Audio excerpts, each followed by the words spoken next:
seeing that live. What was it, guys?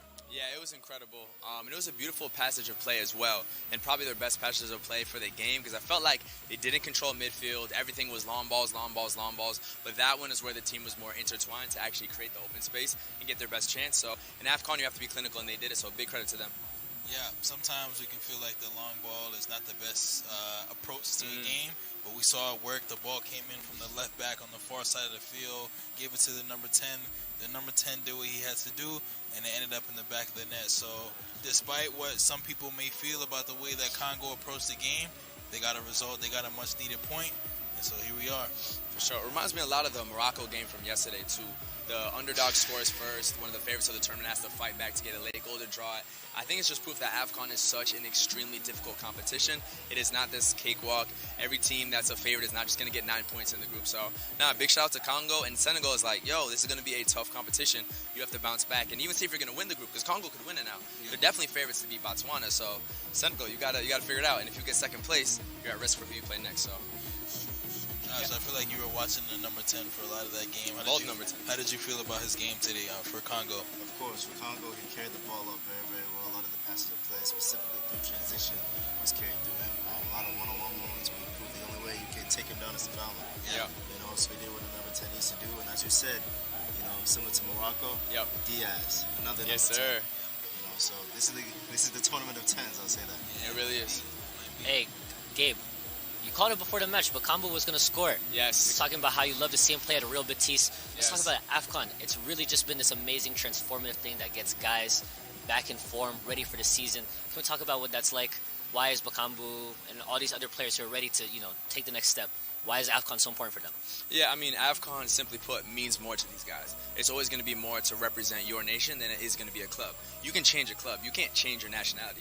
You can't change where you were born. You can't change the solidarity with your people when they're going through a struggle. So it's always going to mean more for them, and I think the time is an interesting opportunity for them to really launch into the second half of the season, because the fact that it's occurring in December and January, which is the January transfer window, it really is the midway point in the league table. It really is that ability to say, okay, first half of the season is over, we're into a whole new year, a new calendar year, let me step up and make a big difference. Same with Nico Jackson with 2 goals for Senegal in the last game. So yeah, I think it's a big opportunity.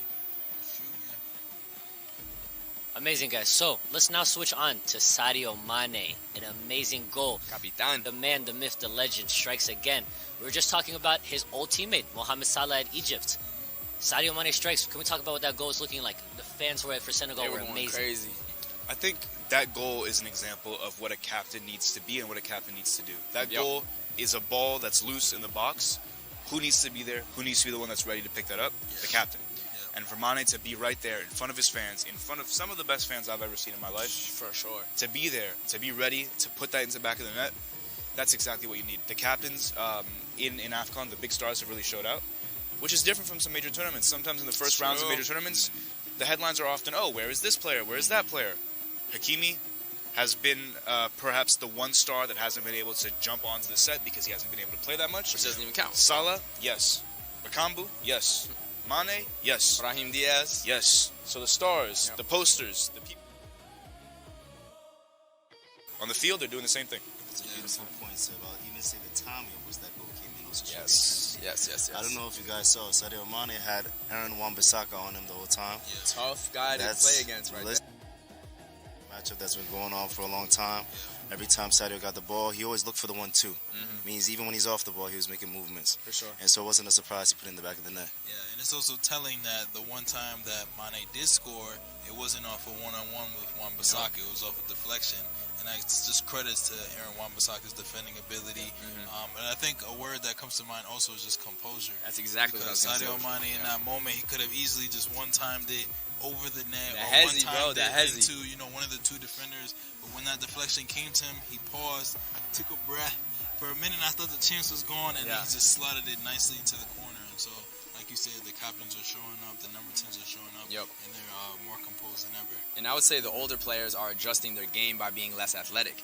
That type of goal is an older Sadio Mané goal. He's not the same shifty guy in the wing who's going to beat you and rip a top ins. Same with Mohamed Salah in the first game, shouldering off a defender, then scoring, not sprinting into open space. So it's proof that these older AFCON stars have adapted their game with age, and they know what they're doing 100%. And these older players are being supported by some of the young stars. Yes, sir. So we have Mbaye, is that how you say his name? Yeah, or Mbaye. Ndiaye on PSG. From PSG, the young Baller. boy who made that run on the right wing to even create that opportunity for Mané to score. And so we see these, older players that are maybe in the twilight of their careers. They can't run the same, but we have these young boys who are coming up that are right there to support them and feed them more goals. So it's a good thing to see. For sure. And Ndiaye as well, I think is probably the best dribbler on Senegal, the Everton baller. He was shifty. He was picking up the ball in all the spaces, similar to Ibrahim Diaz as well. So I think he's going to be an X factor for this team for sure. Yeah, 100%. Speaking of Mbaye, guys, I mean, personally, my favorite dribbler on the team is always going to be Iliam Ndiaye. But Mbaye, a great baller, great future ahead of him. If you want to catch that, watch PSG, exclusively Ligue 1 on beIN Sports. Absolutely. But let's talk about, a great moment. AFCON is full of historic moments, first for everyone. And there's something happening in the other end of the group with Benin securing their first ever AFCON victory. Crazy. Let's talk about it, guys. Benin, they were just so close, on the verge of a World Cup qualification. Now they just got their first one in AFCON. Are they a new country on the rise in African football? Yeah, I think so. I think, especially when you're in France, more and more so culturally, folks from Benin are starting to kind of arrive at the table. They're starting to kind of become that 8th or 9th country that people talk about within the Francophone world of football. I think Benin, very soon, if they can continue to kind of build this platform of players and build this world where Beninois players can set up their trajectories and continue to play for the national team, I think a nation like Benin very soon could be one of the new African nations. I think they have a couple teams to still leapfrog, whether it's Equatorial Guinea and whether it's a Gabon.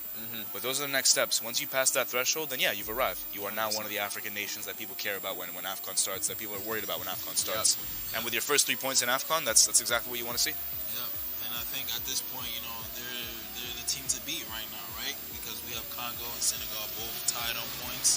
So Senegal, I believe, has them up next. They're going to have to go into that game and secure 3 points. So that's not going to be an easy game. Coming off their first ever win, Benin is going to come through looking to upset one of the favorites. So if Benin can hold off, create a wonderful moment for them and their country, it could create a wonderful opportunity for Congo as well. And so Benin is proving that they're also a decision maker in tournaments like this going forward. You can see that they're looking forward to this moment too. The celebration from that goal. You can see it was something that was just loading for time. Hands flailing in the air. And it wasn't the most beautiful goal. It was a Doesn't deflection matter. a bit, but It's true. Straight it doesn't passion. matter. It ended up in the back of the net. So regardless, it's a great moment.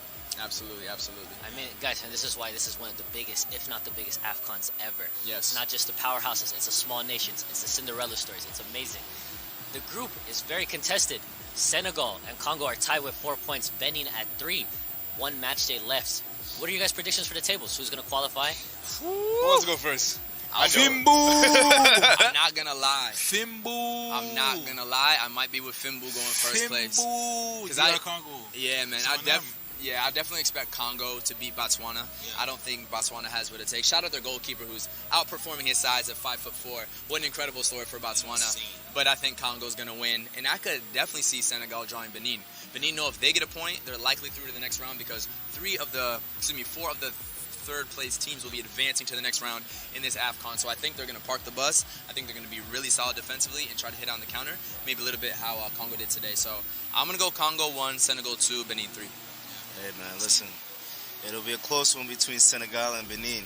When you take one cookie from the cookie jar, you're going to want another one. They got their first win. Is that how it works? That works for me. You can never get enough cookies. Seb is a sweet tooth, so that definitely is how it works. Insatiable. You guys are moving like Lamine Yamal. Yeah, we also ate a lot of pastries today in Morocco. Insatiable. So they got their first taste of victory. They're going to go for it.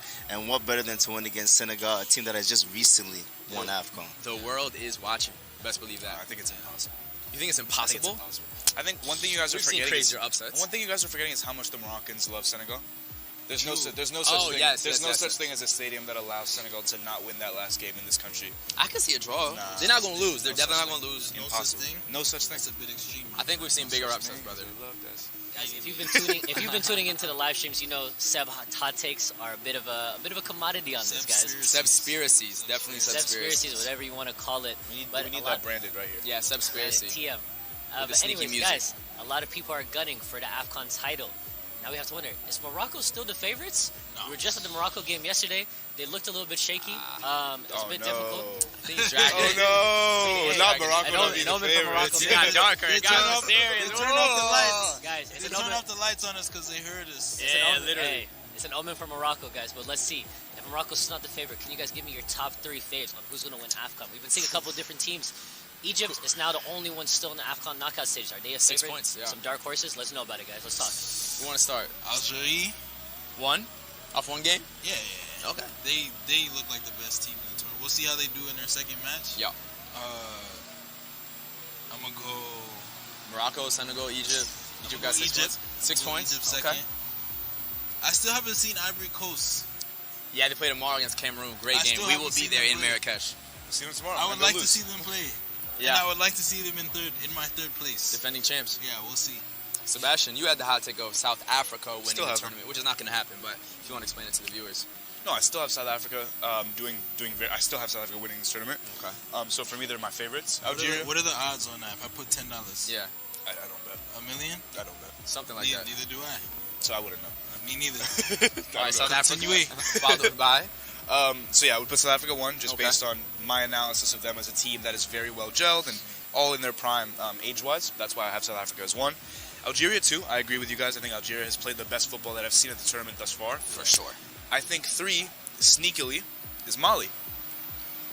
Interesting. I liked how they played the other day. I liked how they showed absolutely no fear in for me at least, one of the most difficult environments to play in that I've ever seen in my life. They haven't won a game.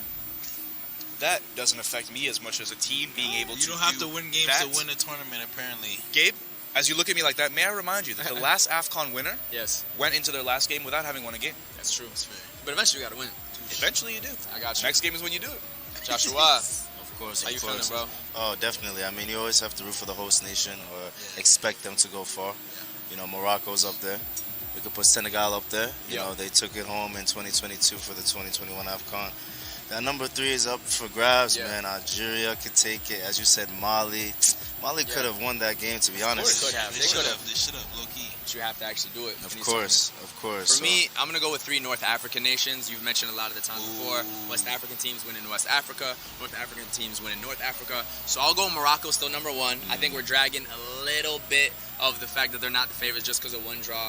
I think they're playing with a lot more pressure, and being tested now is going to be good for them.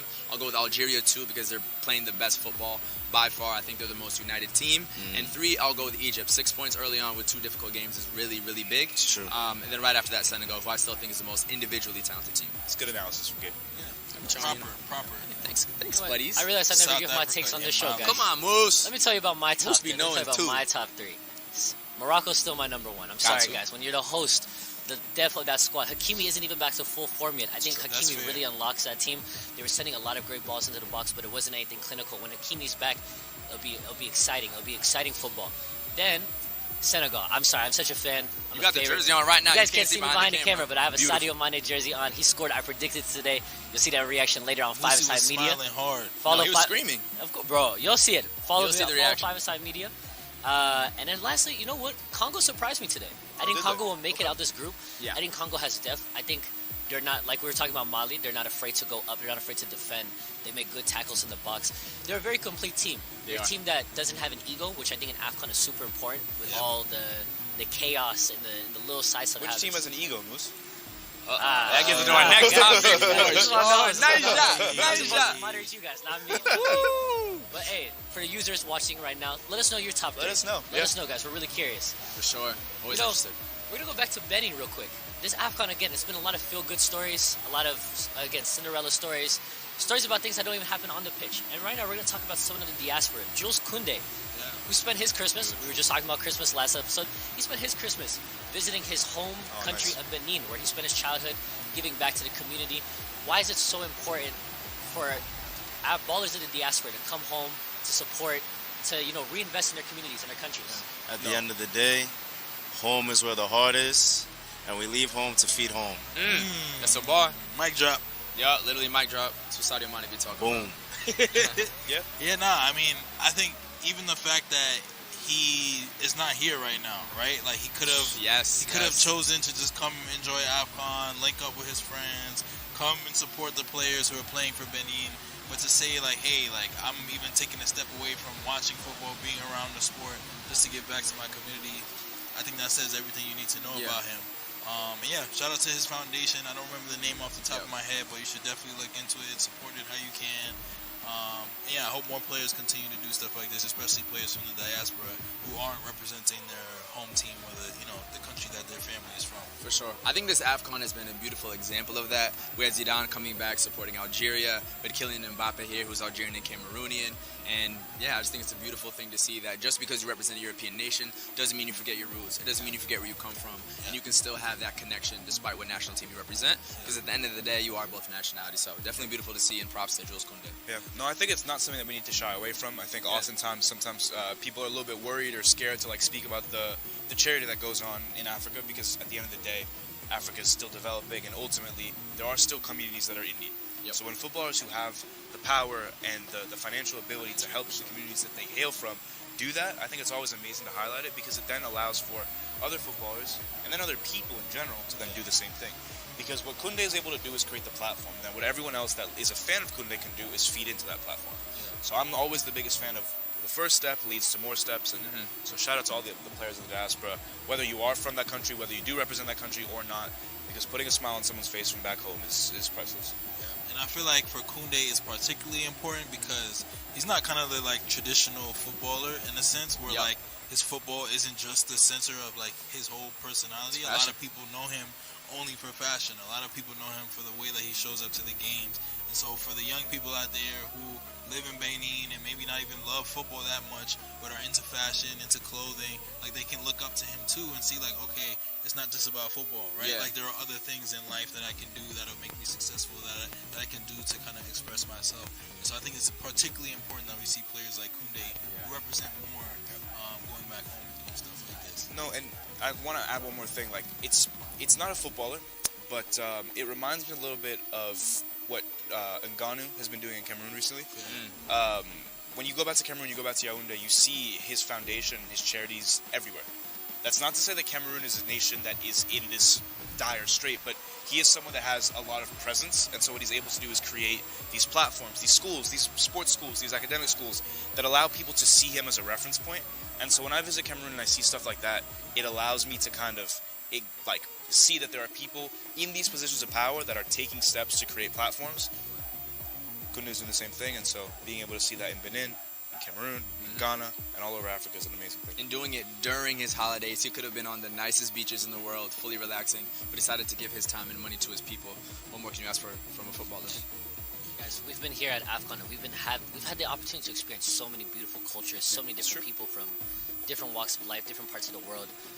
For the people who might be watching at home, young diaspora ballers around the world who are thinking about what it will be like to represent their country, if it's the country of their diaspora, their hometowns, let's talk about what it means to them, the passion of AFCON, why playing on this continent is like no other. What is the message you would have to young ballers like that right now? Well, I'll just say the support will never be greater than representing your home nation. The Senegal fans right over there, across from outside this camera view, were dancing for 90 minutes straight. Actually, more than that, because you have to include halftime and added time. So 2 hours straight, in rhythm, in unison, with matching clothing, with a variation of color that matched their flag. You're only going to get that at AFCON, so it just shows you how much they support. Do you know what I found and out how about those far fans? they had to travel for this as well. I found out that a lot of those fans are also members of the diaspora. Like, a lot of them are from France, from Belgium, from the Netherlands. So they actually train on Zoom. Wow. And then, like, they come together, and it's like there's different people who get to come to games. So there's, like, a larger band, and then you get picked to come to certain games. Right. But they train internationally. So that is an international group of fans. So that shows the young person watching that there are people, it doesn't matter whether you're on the continent or not, people love to come and support you, no matter where you are, no matter where they're from. Yeah. Hey, no. Oh, for sure. I mean, it's another example, as I've just said, of we leave home to feed home. You know, one thing that's been really cool to see is the unity that's within AFCON. So a lot of fans of Morocco, Algeria, they'll come to games for other teams, and they'll still be supporting. Yeah. That's true. Yeah, I was going to say, I talked to a fan, a Congolese man outside who was born in France, raised in Paris, and, like, you know, we asked him, like, what does AFCON mean to you? And he was basically saying, like, it's heritage, right? Like, he's like, my aunt watches AFCON. My father's been to previous AFCONs. My grandpa's been to previous AFCONs. And so although he didn't grow up in Congo, he still feels like this is a way for him to connect with his ancestry. So for the diaspora from all around the world, like, you have to remember this is like one of the key ways to connect with past experiences from your family, and then, like you said, individuals from other countries. I'd say too, you're representing more than a country, you're representing a continent. And that's what I really felt when we were talking with fans about what does AFCON mean. We had a Congolese, a Senegalese, an Algerian, and a Moroccan. And that shows you the importance of the unity, the importance of representing this continent, because there is such a negative connotation often about AFCON, often about Africa in general. So the fact that you can represent more than a country and represent a continent is a very unique opportunity for young diaspora footballers. It's true. Amazing, guys. You know, that's really what AFCON is all about. Me, as a member of the Ethiopian diaspora, hopefully I'm going to see Ethiopia at AFCON one day. One day, baby, one day. One day, guys. And when it happens, you'll see me on beIN Sports talking about it, just like this. Absolutely. But let's transition to talk about another nation who really is represented by their diaspora, Nigeria, who's playing later today against Tunisia. Let's talk about that matchup. We were just at Nigeria. Boys better win now. Tanzania. Seb always has anti-Nigeria. Y'all Nigerians better beat Tunisia now. Careful. Tunisia's good team. That's not an easy game. That's not an easy game. You've been sleeping on Tunisia as well. In Morocco, you got to beat Tunisia in Morocco. That's tough. That's tough. I'll probably go 1-1 draw. I think a lot of these big teams are going to draw their second match. Same way we saw Morocco. Same way we saw Senegal. I wouldn't be surprised if Nigeria does the same thing. They got a tough win last game, but they weren't super impressive, similar to Morocco's first match. So I'll go with a 1-1 draw. Tunisia also has an exceptional defense. Barely conceded when qualifying for the World Cup. So I think Tunisia is going to get a point for sure. Yeah, I mean, from the last game, Nigeria just don't really look like a unit to me. Yeah. They feel a little bit disjointed, and I think, like, kind of like you're alluding to with your instant response, the pressure is on, like, The pressure is getting worse. And when you're under pressure, you need composure, you need that sense of unity, you need that sense of camaraderie, and you need that sense of, like, confidence that, like, we got this. You know what I mean? Like, regardless of how crazy this game gets, like, we're going to win. Yep. And I don't think they're there yet. So that's not to say they can't pull out the result, Right. but with a record like Tunisia has over their last string of games, it's going to be tough. And their best player is a hothead. I'm going to take Tunisia with, like, a one-goal difference. I mean, this is simple. This is a nation that failed to qualify for a World Cup against a nation who easily qualified for a World Cup. It's simple math. Tunisia 3-0. Easy. 3-0? Simple. I don't see 3-0. It's simple. They qualified for the World Cup without losing a single game. I don't know if that's Seb math. Seb math, Seb conspiracy, Simple. Seb takes. AFCON math. Listen, put it in the lower third every time it starts going. Joshua, Ghana boy, what's your thoughts on Nigeria? Of course. I mean, at the end of the day, what Seb highlighted was the fact that the World Cup qualifiers showed that there's a difference between these two teams. I will say, Nigeria does have a history of being comfortable when it comes to Tunisia. Tunisia took AFCON in 2004. The best player of the tournament, Jajir Kocha, the most goals in the tournament. But in 94, Nigeria won then in Tunisia. You know what I mean? So I wouldn't be surprised if they, tap back into their history, make something shake. But then again, Tunisia knows how to win in North Africa. And regardless, Nigeria, you have to get it done. You didn't qualify for the World Cup, you better win AFCON. That's literally it. Guys, so when we were making our predictions of the favorites to win AFCON, Nigeria didn't come up at all. What does Nigeria have to do to get back? They were at the final of the last AFCON. Since then, so much has happened. They've looked really shaky. What does Nigeria have to do to find their form and realize that they're actual contenders to win AFCON? For me, Osimhen has to be player of the tournament. If he can be player of the tournament, if he can be top goal scorer, get maybe 7 or 8, which obviously would be very high for AFCON, I think they can win it. But if they don't have their starting 9 firing like that, I don't think it's going to happen. Their coach has also made a lot of shaky decisions, as we know from qualifying. And the fact that, I'm going to keep saying it, Justice for Ejuke is not getting time on the pitch when he's probably their best dribbler besides Lookman. I just don't think they have a dynamic offense. So Osimhen better ball out. That's all I got. I'll highlight players like Iwobi, players like Lookman. You saw Lookman scored a great goal last time. If Osimhen is not on fire, you got to look for another baller. You know what I mean? Nigeria doesn't do badly when Iwobi does well. In the final, of course, in the final last year. Iwobi does poorly often? No. That's not what I said. That's a great question. Seb takes. That's a great question. Seb, ease up, man. I gotta tell you to chill out. Iwobi, we like you, man. We like you. Of course. The reason why I bring that up is because Alex definitely got a lot of stick on the last final. But he started off this tournament hot. So if they go in the same way, they'll be fine. I mean, Nigeria it feels like they're in need of a statement win. Like, they need a win to reignite the confidence in themselves and the fan base. Right now, it just feels like every game is like a toss-up. Like, we don't know which version of that we're going to get. So Chaos. I'm watching a cat right now. This is completely unrelated. I'm watching a cat run up the stairs. Very Moroccan And right I'm there. wondering how the cat got in the stadium. Similarly to how I'm wondering how Nigeria even got in this tournament. Wow. It's another bar. Great transition. Guys, let's talk. I mean, the cats all over Morocco, by the way. Yes. There's a lot of cats. Yeah, I don't know. Kendrick, we're worried for him. He's a bit allergic to Very cats. allergic, I'm very allergic. We'll keep you safe, bro. They stay away from me though. They know. They already know. I don't have to tell them. They know better. Anyways, Moroccan hospitality, man. Anyways, guys, we're talking about how AFCON can bring form back to players. There's a lot of transfer rumors about Victor Osimhen. Victor Osimhen, they were talking about him maybe going to Chelsea. Kendrick, your team. What would Osimhen? He didn't have the best game at first. What would you guys say if Osimhen has a tournament of his life, balls out? What club should sign him after this? I would say stay with Galatasaray. Whoa. Put up another 30-plus goal season, then transfer in the summer. I don't think he should do it in January. I think it's a little bit volatile to make that move. And they absolutely love him in Istanbul. The fan base there is absolutely incredible. Go in another Turkish Super League. Do what you can in Champions League. Then in the summer, fresh off-season, after the World Cup, which he will not be in, make the transfer is what I would say. I agree. January transfers are usually band-aids that are meant to close up holes. He's not a Band-Aid. If you want that pressure as a striker, you only have a couple games to, assert yourself. Yeah. I honestly think he needs to go to Spain. I think the Premier League will be a bit too physical for him. Really? I think, a little too physical, a little too much pressure. I think he needs to go There's been links to Barcelona. Exactly. Barcelona are looking for a striker. I think As he a needs to Real Madrid go. fan, I don't want that. He needs to go to a sunny Spain, somewhere where he can go and collect goals, and kind of have that rivalry with a big club like Real Madrid to kind of like inspire him to go on and be the player that we know he can be. Seb, back to Italy, your country.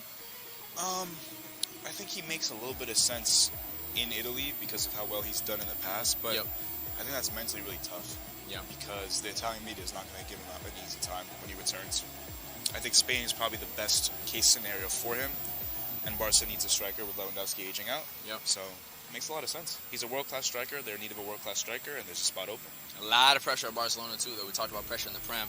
Barcelona is going to be a ton. They're expecting a 30-goal season minimum. So I think he can deliver, though, if he does get the opportunity. I think so. So we will see. Absolutely. Exciting transfers. In the meantime, when AFCON wraps up, you can still catch Osimhen in the Turkish League. Absolutely. Exclusively on beIN Sports, guys. But let's wrap it up real quick. Let's get a score prediction for the match today. This Nigeria-Tunisia game. Yes, sir. Yes, sir. 3-0. 3-0. For Tunisia. 3-0 Tunisia. Saying this in 4K on a Aye, live stream. Seb. 3-0 for Tunisia. Oh, brother. Let's be very clear. Oh, brother. I got a 1-0 to Tunisia. Wow. No one believes in Niger, man. Hey, man, I would love a 2-2 draw. We've seen a lot of 1-1 draws, but Yeah. to see 2 goals, little teams. comeback action going on, it'll be lovely to see. I'm going with a 1-1 draw, similar to Morocco, similar to Senegal. I think Nigeria does the same thing and ends with 4 points. Guys, if you agree, if you disagree with anyone, follow us know. 5ASIDE Let Media, us follow know. beIN Sports, so you can catch all the action. If you guys want to talk a little bit trash to our host right here, they'll be there. Seb welcomes it. He loves it. Seb He welcomes loves it, the guys. banter. Seb See me at the game. We are also at these games, man. Pull up on us. It's a lot of fun. Let's do it. Do not pull up on me unless you're invited, please. I'm afraid of strangers. You've been around a lot of strangers this trip. Yeah, it's true. All I'm right, just all right, kidding. guys, all right. Let's wrap it up, guys. Thank you so much. This was another edition of 5ASIDE Live on beIN Sports USA. Catch us next time. We'll be in Marrakesh for Ivory Coast versus Cameroon. Partidazo. See Big you one. guys. Have a good one. Take care.